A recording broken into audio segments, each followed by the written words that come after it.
তারাবি 8 রাকাত হয়ে গেল, মসজিদের ভিতরে তুফান শুরু হয়ে যায়, মাস্তানির তুফান।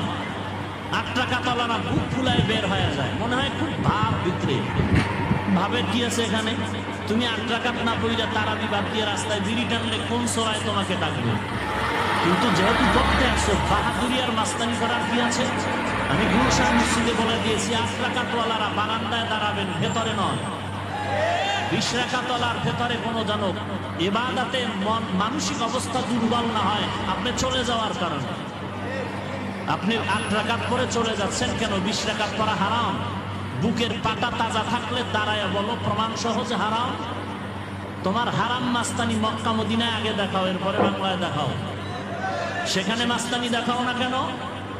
তো 8 রাকাত পড়েছো তুমি, 2 রাকাত পড়লেও কেউ কিছু বলবে না। কিন্তু ভাব দেখানোর মানেটা কি? মুসল্লিকে ধাক্কায় পেছনে যাওয়ার মানেটা কি?